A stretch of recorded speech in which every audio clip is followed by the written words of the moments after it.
Palo Alto. Hopefully, it's you guys are doing okay down there with COVID-19. So hope you guys are doing okay. Looks like you guys are going to be another couple weeks before before things start to open up. But looks like the state's starting to move in that right direction. Mr. Wyndham, Adam Cole from Sacramento. How are you doing tonight?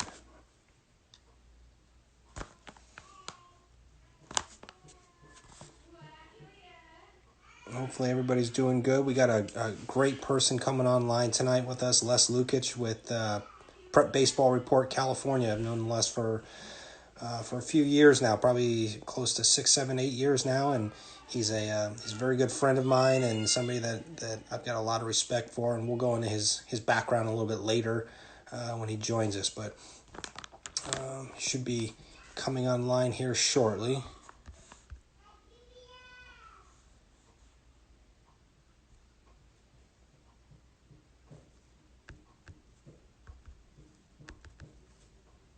Remember, if you guys have questions at all while we're talking with Les tonight, make sure that you send them to the comments section below.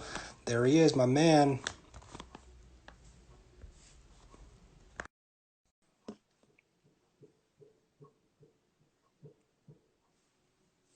Waiting on. Oh my goodness! Look at you, my man. What's happening, Nick? How are you doing, Les? Dude, any better I'd be you, brother. Oh God, don't say that. Don't say that. Look at the background image you got there. Shoot, I feel like I'm a rookie at doing these now. Come on. I feel like a rookie at this. So, how are you doing, Les? I'm great, man. How are you? Just hanging in there, trying to make the best of a situation. And I will say this, I'm the way I look at it is I'm thankful that this has happened, because it's allowed me to spend some time with family and start to kind of slow down a little bit. Yeah, no doubt, man. This has been just an absolute crazy time for everybody, right? I mean, you've got a little one at home. We've got two little ones at home, and trying to homeschool, trying to do our jobs. My wife and I, it's been chaotic, but you know what? Like you said, man, the opportunity to just kind of be around them all day and to spend that quality time has been awesome, man. But I wanted to start by firstly saying thank you, for having me on. This is awesome. I've seen a few of these that you've done, and it's just incredibly valuable information for people. And I'm really appreciative for the fact that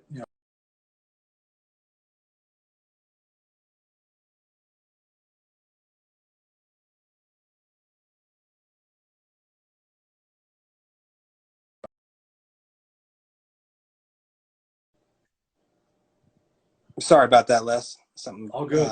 My thing froze on me. All Yeah, good. I appreciate you having me or talking with me tonight. Yeah, man, absolutely.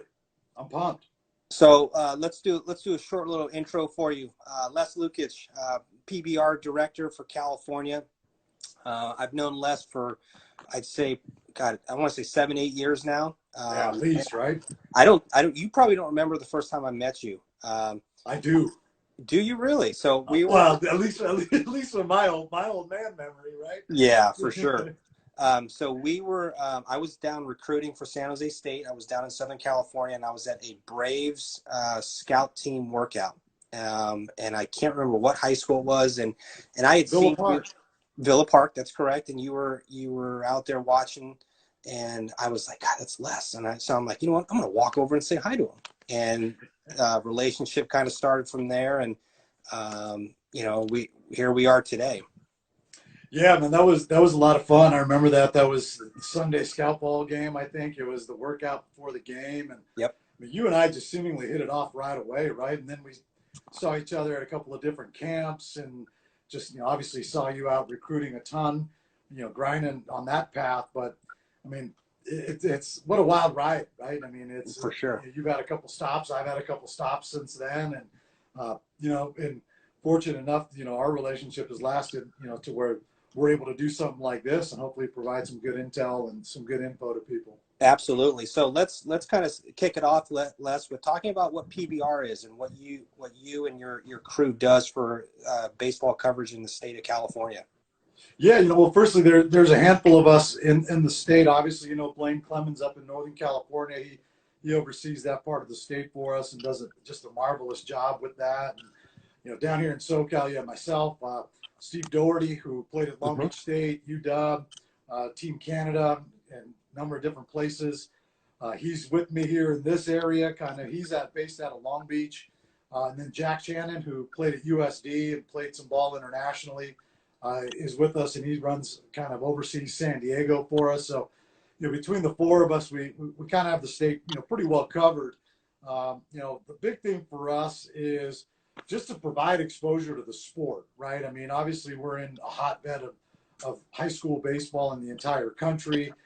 Is really underserved in our opinion, and I think between the four of us, we do a really good job of getting out during the spring to see a lot of guys. I think last year I saw somewhere in the neighborhood of 100 games just in the spring, and same with those, same with Jack, same with Blaine. And at the time, Ryan Ozella was with us. He did a great job in his area.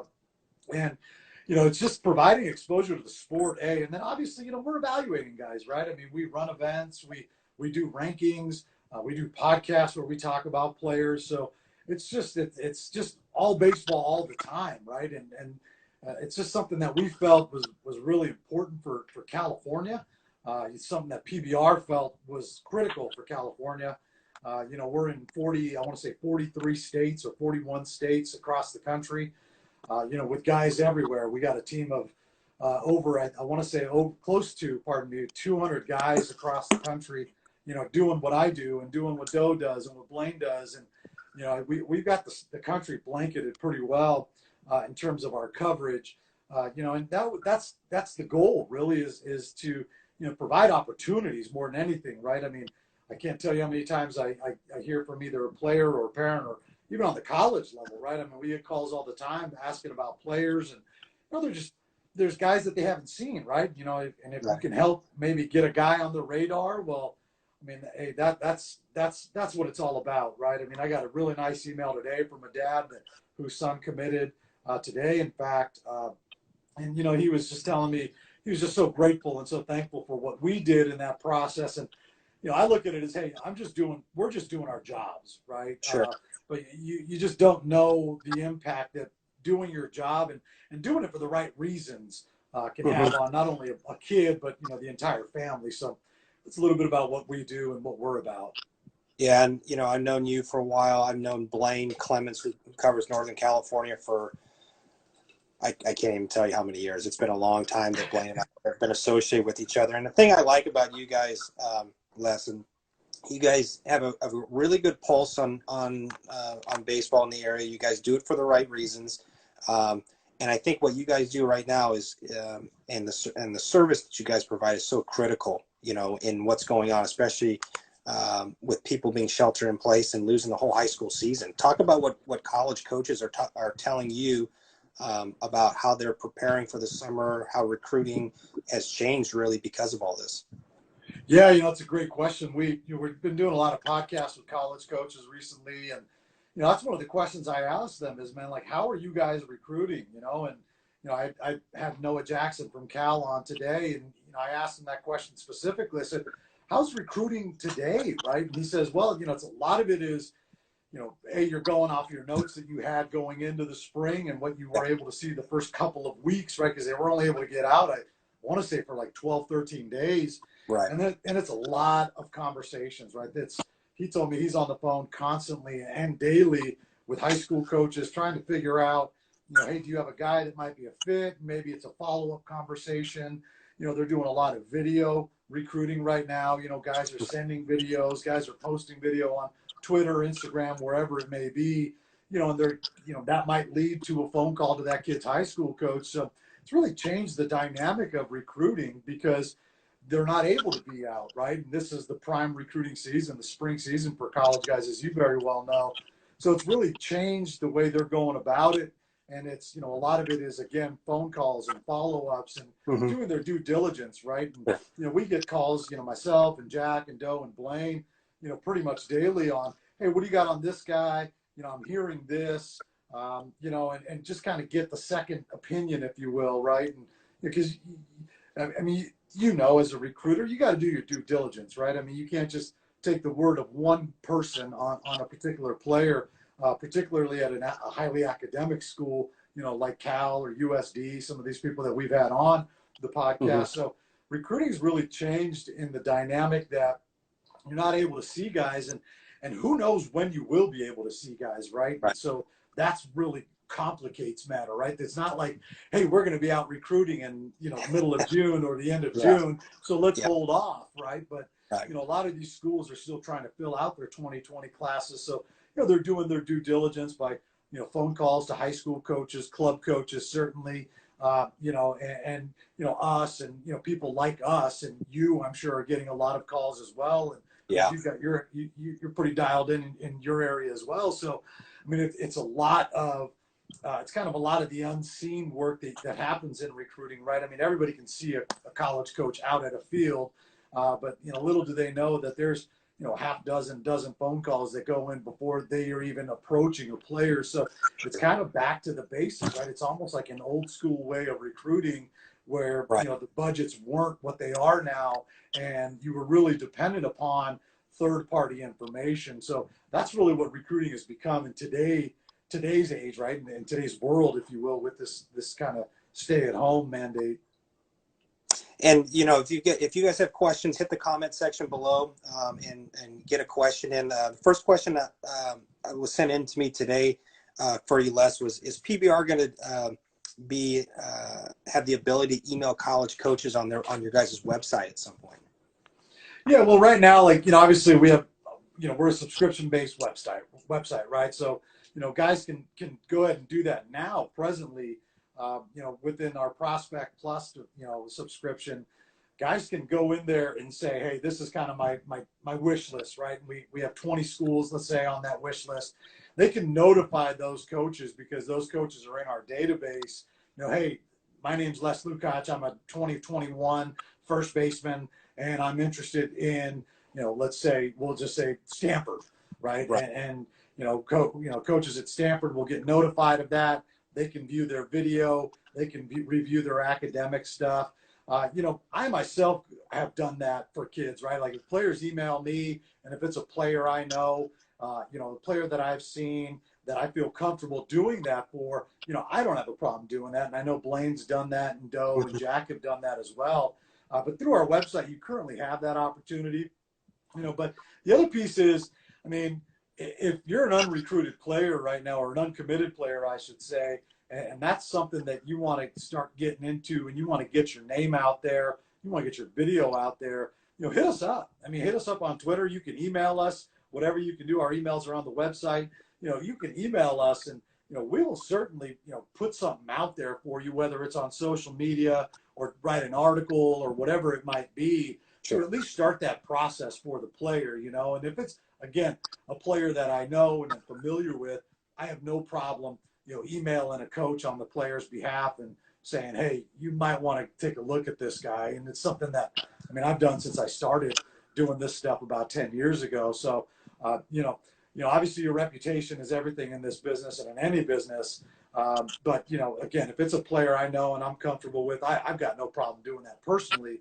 But through our website, you know, that is an option right now through the Prospect Plus. Yeah, and I think a lot of people in the recruiting process, you know, are always trying to get information.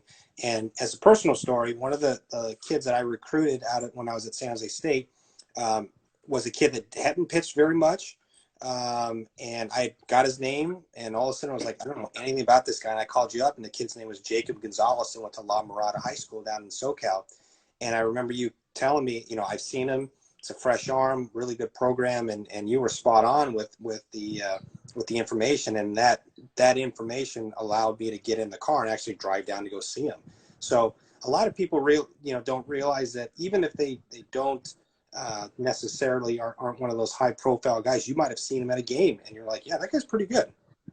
Yeah, and I mean that's the, you know, that's certainly the key. I mean, look, you're not going to go to 100 games in the spring and not see a guy who is not a, you know, famous guy, if you will, Mm-hmm. that catches your eye, right? And that, you know, that worked out with you there at San Jose, and it worked out for the player as well. And you know, again, it goes back to, hey Nick, I'm going to be honest with you. This kid either has it or he doesn't have it, or if I like him, you clearly liked him. You gave me a call on him, or at least had some interest in him.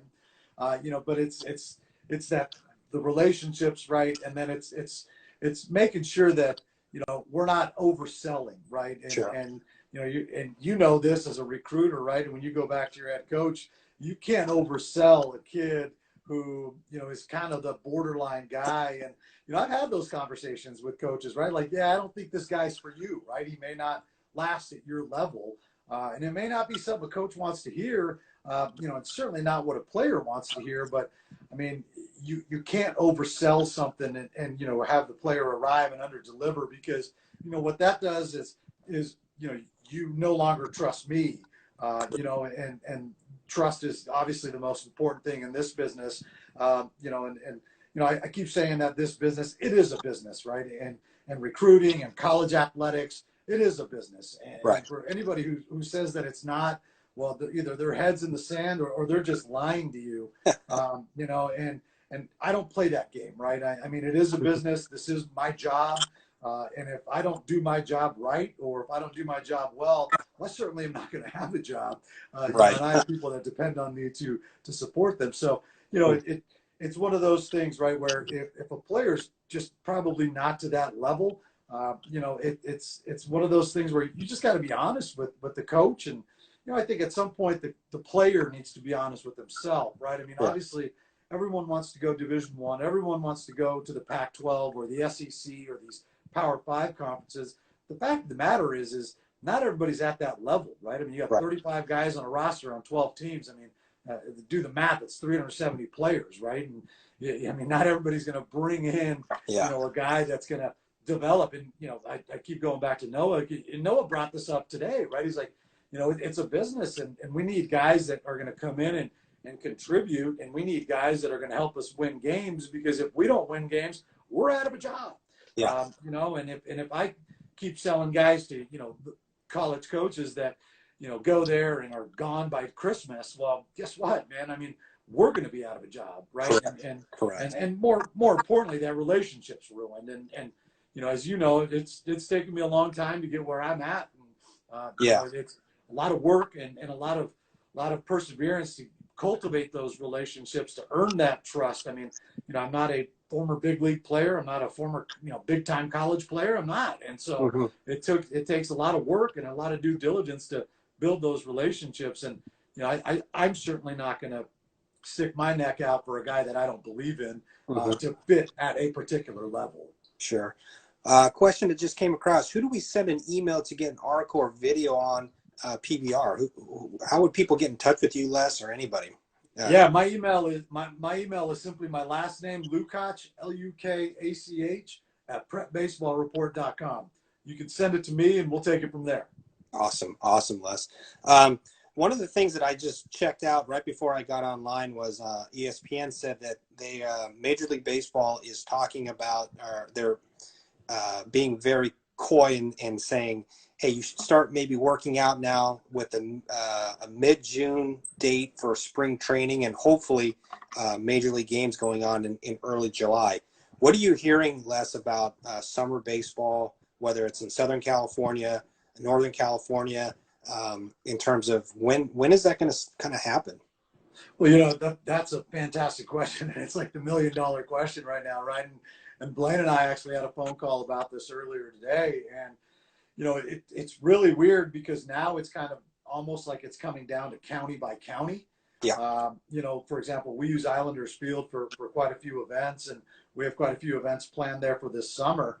And, we've essentially gotten the go-ahead to run our events. Our first event there is in June 6th for our underclass games in Northern California. And, we've got pretty much the go-ahead. We've heard, as it pertains to some stuff in Southern California, we already have some stuff on the books. And, recent conversations are, hey, you guys are cleared. You're good to go. But, this could change tomorrow, right? So Sure. It's very much a day-to-day thing. But, a lot of it depends on, is it a private facility? Is it a public facility? Obviously, a city facility is going to be far more cautious than, a private field, for example.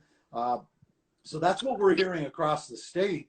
We're also hearing a lot of places, aren't taking new reservations, right? So if you didn't have a reservation on the books prior to this happening, I mean, you might be out of luck at this point in terms of getting a reservation for later in the summer. But as it pertains to PBR events, our events are a go as of today, May 6th. But again, that could change, tomorrow.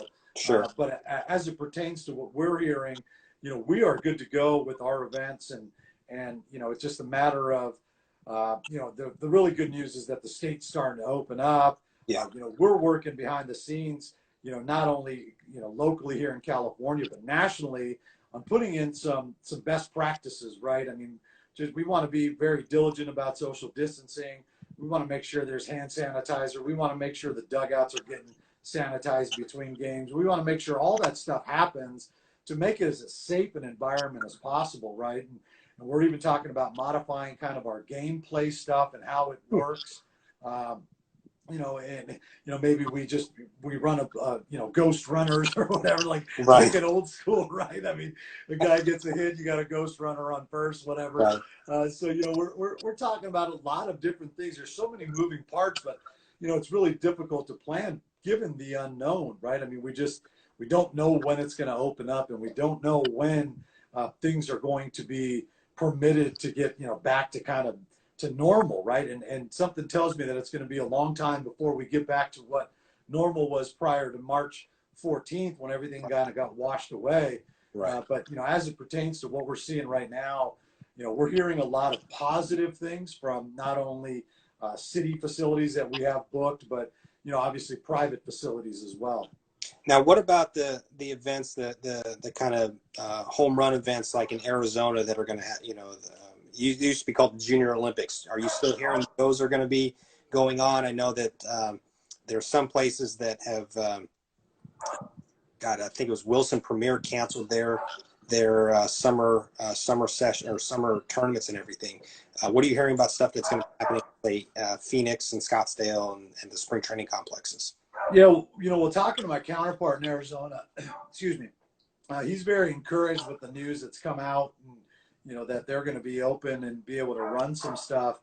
But you see the thing about Wilson Premier canceling their entire summer.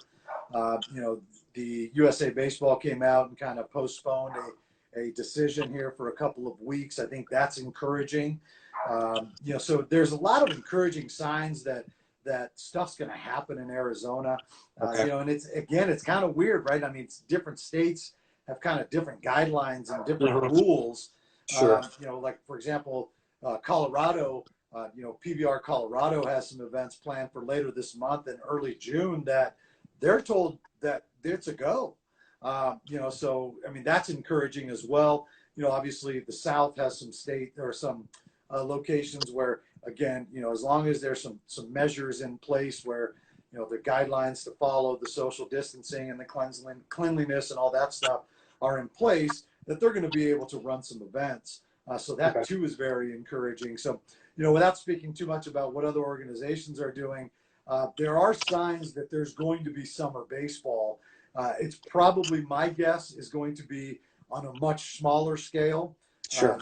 When you get into the travel, right? I mean, people are probably going to be very cautious about hopping on a plane, and flying cross country, for example, to some of those bigger events. So I think there's going to be a lot of demand for local events. Yeah, for sure. And I think that's, it kind of goes into one of the questions we just got. Hayden Cruz said, any events around the Sacramento area? I know you guys are doing an underclass event June 6th to 7 at Islanders Ballpark in Lathrop. And then you guys are going to do your pro case up in Northern California at Folsom Lake. Anything else that Blaine's got in the hopper for Northern California that you know of? Yeah, we have plans to do like an upper class games. We have plans to do some top prospect stuff. Blaine runs Boz still, and so that's still a go in July there at Islanders Field. So, there's a lot of different events that we're trying to plan. And actually, this was a great part of our conversation today.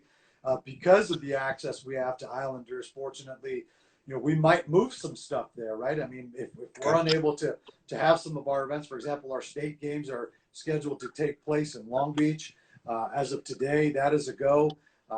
But again, if we have to make accommodations and move that, we've let people that have registered know that, that hey, this is a very challenging time for everybody, right? Yeah. I mean, there's families that are suffering financially, so we want to be cognizant of that, and not be a burden to them when it comes to having to potentially drive up to Northern California and rent a hotel room for a night or two. So Hmm. we're trying to structure things so that potentially it's a 1 day event for a kid, whether it's Okay. four teams split up the two teams, they play a doubleheader on 1 day, the other two teams play a doubleheader on another day. Yeah. Limit the expense. So we're going through a lot of different scenarios right now. Our hope is to kind of come to a conclusion here in the next week or so that we can put out to our constituency so that they're aware of what we're doing, right? And, but more directly to your point, yeah, like we're working on a lot of things in Northern California because again, we have that access to islanders, and then we have kind of the leeway to use that, kind of the green light, if you will, to Sure. use that now, which we anticipate will carry through the summer. So Charlie down in Palo Alto asks, will you be posting your best practices online? So your what you guys are going to do. I'm assuming that's going to be something that will be posted. Oh, absolutely, without question. Once we finalize those, we certainly are going to, once we finalize the approach we're going to take to our events, whether it be a straight showcase or a showcase that includes gameplay, we'll certainly be posting that stuff. We'll probably email our entire database just to notify them of that. We'll post it on the website. We'll post it online, on different social media platforms. We want to get that word out just to, put people at ease, right? Yeah. This is a very unsettling time. I mean, not just for players and parents, but for us, and for small businesses alike. I mean, so we want to just kind of get out in front of it and put that information out there, just so people know what we are thinking, what we're planning, and what we're hoping to execute. Sure. A couple questions about some showcases. The 5-tool NorCal showcase in Sacramento, July 16 and 19. Is that a go? And then the future games in Georgia. Is that something you think is going to, for as of right now, May 6th, that are goes? Yeah, I won't speak to the 5-tool. I don't know about that organization too well, so I won't speak to what they're doing. But as of today, the future games in Georgia, we had a conference call on Tuesday. That is a go. Okay. That state is opening up as we speak, so I think they're a week or two ahead of us in that kind of phase 1 process. Alabama is also opening up, so a lot of states in the South are a little further ahead of us, if you will, in that regard. Sure. But as of today, the future games in Georgia is a go. Let's talk about some recruiting questions, Les, that got sent over to me. The first one comes from an 8th grade parent. Keith says, the spring 14 and under season was taken away from my player. What action should I be taking now to get noticed or have him get noticed over the next year to 2, obviously 3 years? I would suggest, creating a profile with us, for example, right? That's the first way, right? We get you in our database. That way you're up to speed with all the communications we send out. We send out regular communications to our database, and it's not just, information about events. It's just general information.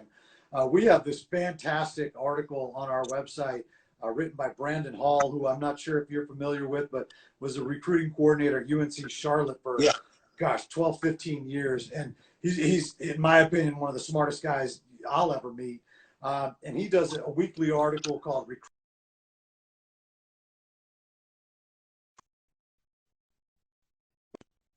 dives into what recruiting is, right? And what parents and players kind of should be doing. And that's something that he posts every week. And so again, we email that out to our database on a weekly basis. So that's a good place to start. In my opinion, I think patience, right? I mean, being patient. Your son is in 8th grade. He's got a number of years to not only grow physically, grow mentally, harness his skills and kind of figure things out, right? I mean, there's such a growth spurt that happens physically and from a maturity standpoint. I think it's really important to have that patience, right? And this is a question I've asked to all these coaches I've had on the podcast recently is, what's your take on 8th graders committing to colleges, right? And it's sped up, man. And, Yeah. and the gist of their answers is basically, I don't like it. We do it because if we don't do it, the guy in our conference is going to do it. Sure. And it's just kind of the nature of the beast right now. But, it's like a great point, Noah brought up, and you're talking an institution like Cal, right, plays in the Pac-12, very reputable program. I mean, he told me today, like they have 4 2020s committed. He's like, we have money for 2020s, right? And so it's identifying those programs, that recruit early. Maybe try to get on their radar, sending them a video or at least sending an initial ice-breaking kind of contact email. If that's your interest, right? If your interest is being committed by your freshman year, then that could be a good approach. I personally am not a big fan of the early commits. And granted, Nick, you know this as well as I do. You can go to a field and see a freshman who just wows you, right? Like, Right. okay, that kid is ready now. But those guys are few and far between, right? I mean, we see a lot of freshmen playing varsity baseball, something that didn't happen in my day. You see those guys playing varsity baseball, and oftentimes, like, yeah, okay, there's a couple tools there, but then you see them in a game and, wow, they're overmatched by 83, 84, right? And so your college guy's going to see that and like, well, like, yeah, there's some tools there. Let's put them on a follow list, right? But, you got the rare birds, the rare birds like the guys at J. Sarah, right? And I mean, those guys come in, they're committed before their freshman year, but they're competing in the Trinity League, and Royce Lewis comes to mind, and he's competing in the Trinity League, and he's handling 90, 92, and you're like, okay, dude, that's a future big leaguer, right? So it's like, do I want to recruit that guy because he's not coming to school? So it's kind of that catch-22 for recruiters. But back to the question, I mean, I think starting profiles with companies like ours, right? Get your name in a system. Obviously attending events helps, right? But just getting out, whether it's with your travel ball team during the summer, competing in those tournaments, attending a showcase where you might get some more visibility, getting videos of yourself out there. I think that all kind of plays into the visibility for a player that young, right? I mean, getting your name out there in those forms of fashion certainly helps. Yeah, and I think as a former college coach, Keith, I think one of the things that's great is if you start as a coach, whether I was at San Jose State or wherever, you can start building a library of your son as he's playing. And as a coach, you can see, wow, that kid's gotten better over the last 6 months or 8 months or a year. Like, holy cow, if he's done that at this young age, what's he going to look like in 2 or 3 years? So I think that's getting that video and starting something like an archive would be really critical, because that's where coaches can see, wow, the kid's gotten a lot better, bigger, stronger, whatever. That's a really good point. And one of the coaches I had on the podcast recently brought that up, says, we have an archive on players. I mean, obviously the college level is a little different with everything being filmed and they can edit it quickly and all that. But, he said once a kid commits to them, they start building that archive on them. Every time they see them, they're getting video on those guys. Then they have their video when they get to college. And then, I mean, that for just the sheer development of that player, I mean, that's invaluable. Yeah, no question. This is a great question right here that came across. Hayden Cruz, what should seniors do right now, Les? You talked about Noah having money. What are you hearing? What should a senior do right now that's looking for a school, that sort of thing? First of all, your heart aches for those guys, right? Those uncommitted seniors that lost their season that have this opportunity to kind of prove themselves or prove themselves worthy of an opportunity beyond high school. I think it goes back to that same thing, right? I mean, having that archive of videos and, maybe you have, 20 at-bats or if you're a pitcher, you've got some video of you on the mound. And if you have been to an event, maybe what I saw a player do, and we saw a player commit to San Jose State today. In fact, he used a lot of video that he had, and sent the notes that we had on him over to the staff, and it really started the ball rolling for him. And, that's a great approach. I mean, just all the video that you have of yourself either hitting or pitching or fielding, whatever it might be, putting that stuff out there in an email, in an introductory email, and just really kind of pushing that. Obviously you're not going to be too pushy, right? I mean, you don't want to, you can speak to this better than me, right? I mean, getting an email from a player 45 days in a row might be a little overwhelming, but I mean, I think that's really important right now. I mean, obviously social media is really big, right? I mean, you have those different accounts that will retweet just about anything. And, but most importantly, I think it's being open, Yeah. right? I mean, if you had your heart set on going to a Pac-12 school, for example, you know, that's very likely to not happen right now, right? But Right. I mean, be very open. I mean, there are some phenomenal Division II schools in not only in California but throughout the country. Division III, NAIA schools, and heck, even JUCO ball, right? I mean, there's a lot of opportunities to play college baseball. And a friend of mine told me recently that it's an honor to play college baseball at any level. Mm-hmm. So don't close your mind to other levels. Yes, everyone wants to go to D1. Everyone wants to be on TV, on ESPN. But guess what? I mean, if it hasn't happened for you now, the chances are very slim, given that you have no tape, if you will, using a Right. football parlance, right, to show them what you did this spring. So I think having an open mind right now to other levels of baseball, whether it's Division II or whether it's NAIA or D3 or JUCO, is equally as important as sending those emails and sending those videos and those notes that somebody may have written up on you, whether it's us or somebody else. Sure. I mean, it's really important to have an open mind right now, because given what's happened with the NCAA allowing guys to come back next year, it's going to be somewhat, flooded, right? And the Sure. rosters are going to be full, right? And they don't know what's going to happen with the draft. Is it going to be 5 rounds, 10 rounds? Who's coming back? So I think having an open mind to all opportunities of college baseball is really important for uncommitted seniors right now. Yeah, Hayden, I think what Les just said, I'll echo a couple things there. Is number one, if you're set to go to play college baseball and you want to play in the Pac-12, a place like Stanford or Cal might be really tough to get into. A place like Cal Poly might be tough to get into, but you still have those schools that are maybe a lesser tier academically that are still looking for players. I know that the coaching staff up at Washington State, Brian Green, they're doing an unbelievable job, and they're still recruiting. Brock Unger's a buddy of mine down at USD. They're still, looking for players. So there's opportunities. And if you don't get that opportunity, junior college baseball, and I've talked to probably about a half a dozen junior college coaches. Junior college baseball is going to be really, really good next year, because there's going to be players that kind of slip through that maybe didn't get seen as seniors. They're going to end up at junior colleges, and it's going to be really good.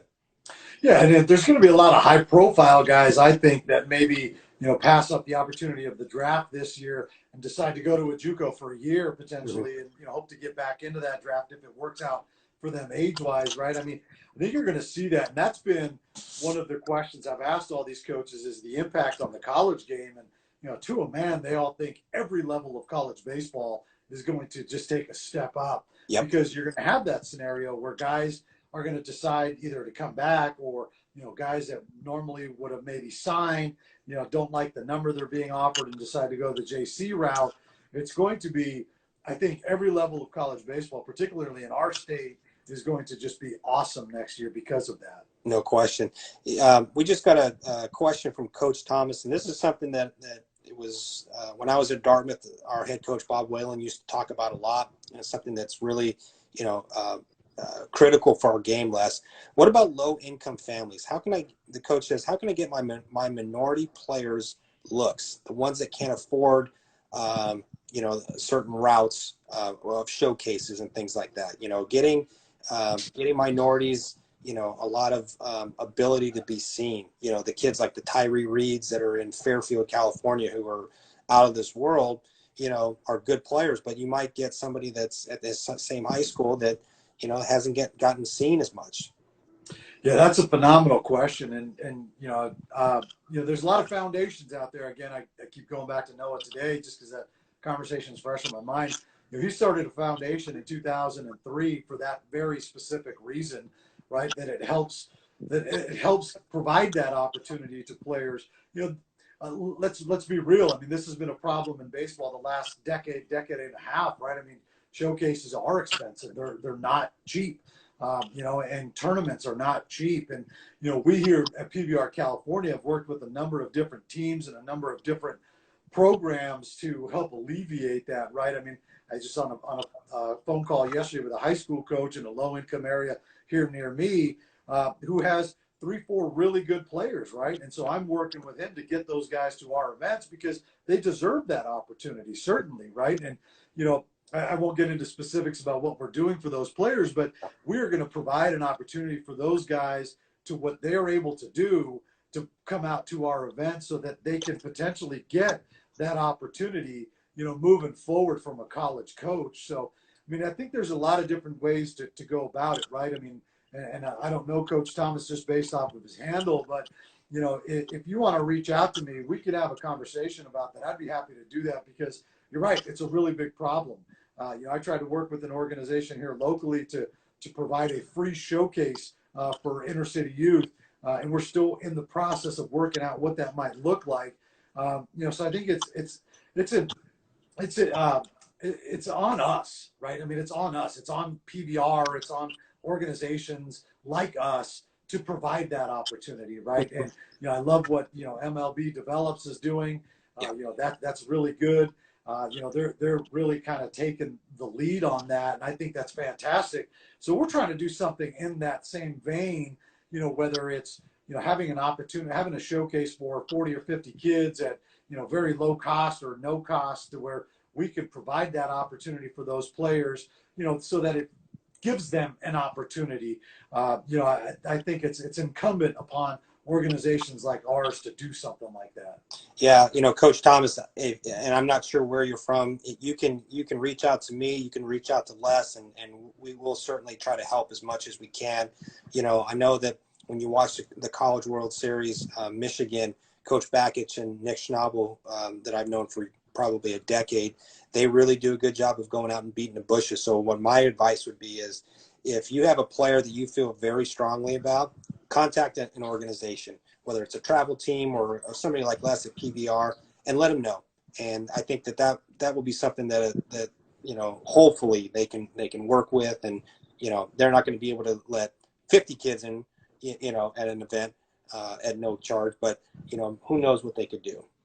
Yeah, and just to piggyback on your comment, right? I mean, Michigan's in a very unique position where their endowment works a little bit differently, and allows them to provide a number of different resources in forms of scholarships and aid that players don't need to pay back. And my suggestion is, as players and parents, like, do your homework on those schools, right? I mean, because there are opportunity out there. There are plenty of opportunities out there for guys to play college baseball at very little cost, right, or no cost, right, or being hamstrung with $100,000 worth of school loans at the end of the day.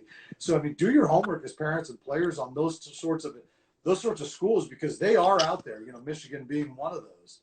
Sure. And I just, there was a comment that, can you pin your email in the comment section below? I just sent mine, nick@coachenriquez.com, and we'll get some information out about how to get in touch with Les and everybody at PBR. Question that came across, Les, what velo are college coaches looking for in a right-handed pitcher, say in the Big West or Mountain West? As a college coach, it's tough to pin that your velocity needs to be at this mark. Obviously, the faster you throw, the more mistakes you can make. But talk about that, Les, in terms of, you talk to a lot of college coaches out there. Is velocity something they're always asking about? It's really not, surprisingly enough, right? I mean, everybody can go out and see an arm that's 90 plus and just say, like, okay, that works. But it's really arm action, right? And you know this, and it's really, does the arm work? And what does the frame look like? Because I mean, you and I have both seen plenty of guys that are sophomores that are 80, 81, that by their senior years, when they've thrown on 30 pounds, are 90, 91. So it's really tough to put a number on it. But I think kind of the baseline is, by your junior year, if you're mid 80s, and your arm works, that's probably pretty projectable, right? I mean, if you're 85, in that neighborhood, and you got a clean arm and it works, and it's a loose arm, and most importantly, it's a healthy arm.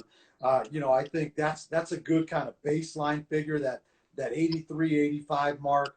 By the time you're going into your junior year, is probably a good baseline mark. But again, I've talked to a lot of college coaches to whom velocity means nothing, right? And it's how does the arm work?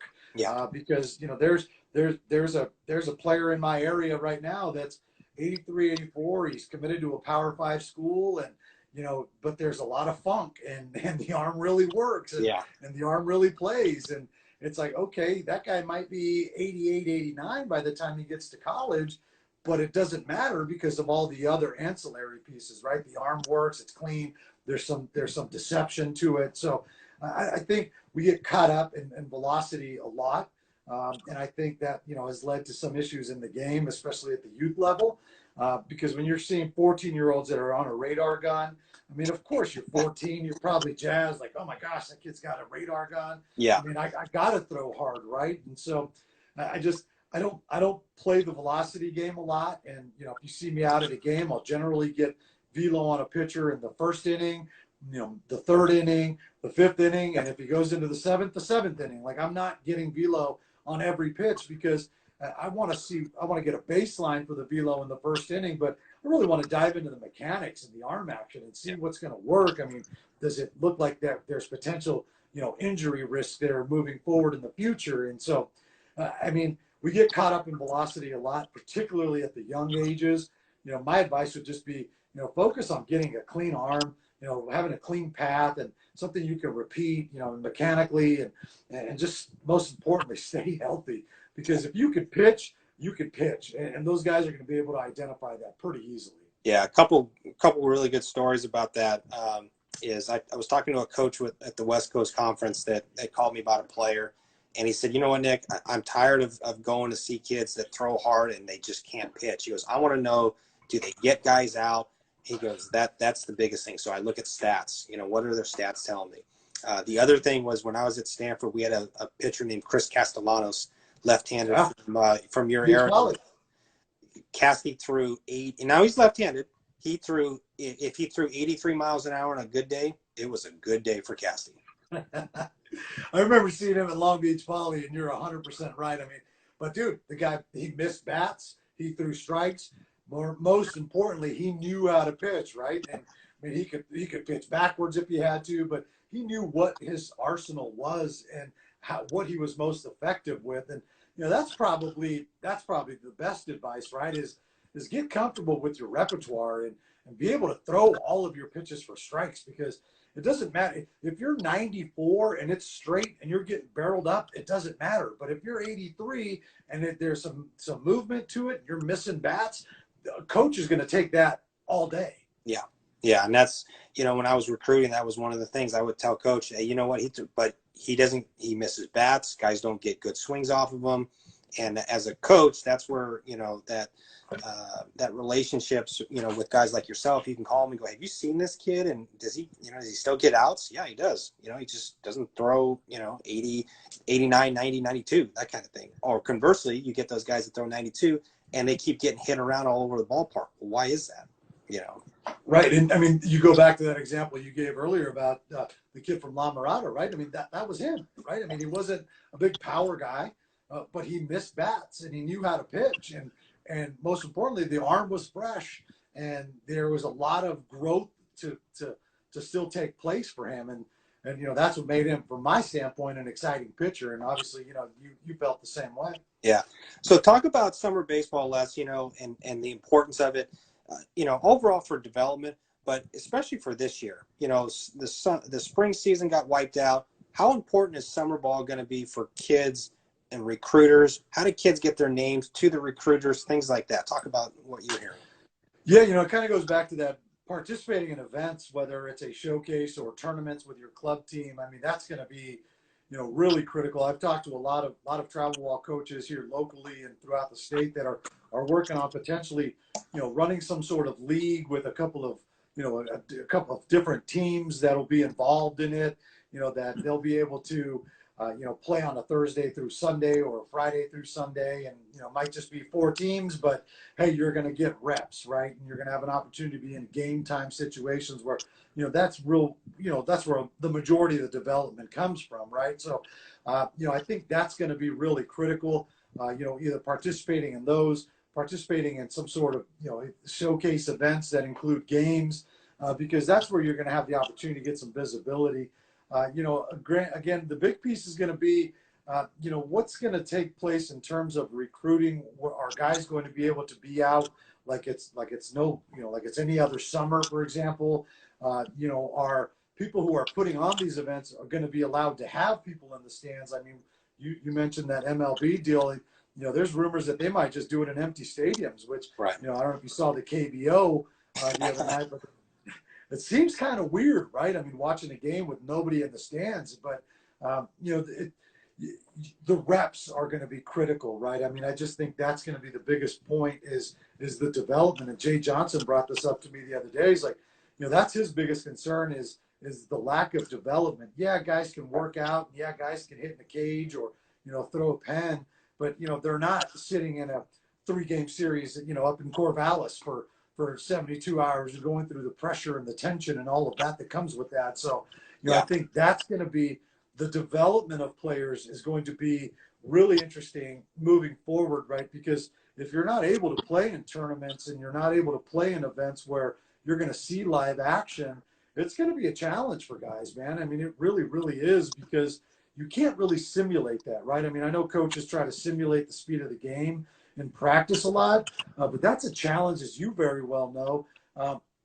So it's going to be interesting to see, what tournaments are going to be allowed to take place. We just got word recently that we were given a couple of dates later in August at the Great Park. So that's exciting for us. So we're in the process of building out what a potential tournaments might look like there. Hopefully by, that time of the year, we're maybe not back to what we consider normal, but at least some sort of variation of it, whether it's, fans in the stands or not. I think for us, the important thing is just to get kids back on a ball field and let them play the game and let them continue to develop. So, finding those opportunities might be a challenge this summer, but I think it's going to be something that is going to be doable, right, for guys. I mean, whether it's, with their club teams playing an inter-squad scrimmage, whether it's with a high school team doing the same thing, or whether it's, going to showcases or playing in tournaments. One of those things is going to happen. I truly believe that. So it's just going to be finding that opportunity for you and making the most of that opportunity. And then obviously from my standpoint is, if we're out at those games, we do what we do on social media in terms of, blasting stuff out. And then, we write notebooks on games that we attend, four games in a day.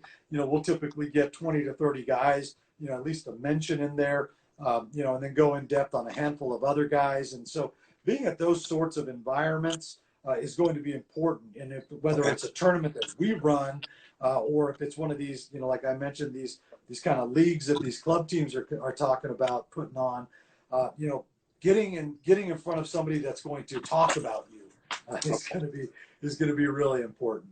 Yeah, I think that and Jay's an amazing evaluator and really good person. And I think what he's talking about is key is that, a coach asked me the other day about his player, and he said, well, he's going to play on the elite team, but he's not going to get as many at-bats. And I said, I think that's the wrong message, because you got to get out there and play and just develop your skills, because you're not going to have that season to fall back on. So college coaches might be making their decision based on what they saw in a small, window at a tournament. So being able to play and being at your peak is going to be really critical.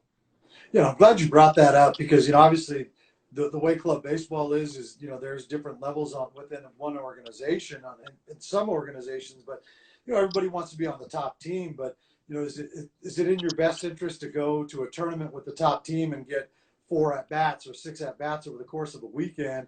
Or would you rather go with the next level team and, get 35 at-bats over the course of a weekend where, maybe it's a Division II team that sees you? I think at the end of the day, everybody wants to be wanted. So I think the interest from wherever it may come really fuels that development too. So, I mean, hey, if it's a D2 school that's all over you, great, man. That should light a fire under you saying, hey, I'm wanted by somebody, but that may not be where I want to go. So now I know that I got to do work to get to where I want to go, right? So the reps are going to be really, really critical this summer and even into the fall. I mean, it's going to be interesting to see how high schools handle the fall ball season because of this same thing, right? We got about 5 minutes left, so if you guys have questions for Les, let us know. A question that came across: with the economic impact, do you think wood bats are still going to be used during summer tournaments? We don't require wood bats at our summer tournaments. A lot of players choose to swing wood bats. We have one event, the Pro Case, which is geared towards the following year's draft prospects. So this year it'll be loaded with 21 draft prospects, which we do require wood bats. But outside of that, none of our events, either a showcase with games or tournaments with obviously with games, require wood bats. It's BB core bats are completely acceptable, and in my opinion, it makes more sense, right? Because you're a college coach, Nick. I mean, you don't care what the kid does with the wood bat. You're not going to swing a wood bat in the college season, right? I mean, you're going to swing a BB core bat, so it just makes more sense, financially for the player, logistically for you as a college recruiter. You want to see what the guy can do with the metal bat or a BB core bat, because that's what he's going to swing on that next level. No question, no question. Les, this has been amazing. Obviously you're a wealth of information. PBR or PBR.com/California is how people can find you online, correct? Yeah. PrepBaseballReport.com/California. You can go to the contact us button. My email's there. Blaine's email's there. Number of Doe's emails there. Jack's email's there. Again, Jack is in San Diego, very well dialed in that area. Doe is with me here in the Orange County, LA, Riverside County area. Then Blaine is covering all things NorCal. Send us an email. You can find us on Twitter, obviously, PBR_California, obviously here on Instagram as well. If you have any questions, feel free to shoot us a message, shoot us a question. We're here to help, and that's ultimately our goal is to help players and families and kind of navigate this process as best we can, and provide any sort of resources we can to help in that process. Yeah, and that was part of the whole reason that I've been doing these talks, Les, is trying to expose people and just get information out there. I think what you guys do is very valuable, especially in this day and age, and just getting people's name out there, because it's easy to go see the kid that throws 90 and go, yeah, we want to recruit that kid. That's not very tough. It's the guy, we used to call them tweeners, that were 84, 85. Are they going to get better? Are they going to get to upper 80s, or are they going to stay where they are? And that's where I think you guys are really provide such a valuable service and opportunity for people. Yeah, man, I really appreciate that, Nick, and I can't thank you enough for allowing me to be on here, man. This was a lot of fun, and it's great to catch up, and it's always fun to talk baseball with you. So, from Blaine and myself and Doe and Jack, we're really excited for the opportunity and just to be involved in this with you, because again, we are a resource. We want to be a resource for people, and thankfully for you, you allowed us to kind of do that and continue to do that. So from the bottom of my heart, man, thank you. And I can't wait to catch up with you again. Obviously, it's been a pleasure. Bay Area World Series that Blaine Clemens runs in Northern California, June 6th and 7th, the underclass games in Lathrop in Northern California. And then you've got some events in Southern California, June 13 to 14, SoCal, invited at Hart Park, home of Chapman University. And then D3 national champion, Chapman University. Exactly. So if you guys have questions, Les has been such a great person. He's very, how he is right here talking is how he is, in private. So go ahead and send him an email. He might not get back to you, that second, but he'll get back to you. Blaine up in Northern California is the same way. So message him on any of his social media handles. When I put this out on YouTube tomorrow, I'll make sure and put your guys' contact information out as well, Les. Awesome, man. I appreciate that. Thanks so much, Les. I appreciate your time. All right, brother. You too. We'll talk soon. All right. Bye-bye. See you, buddy.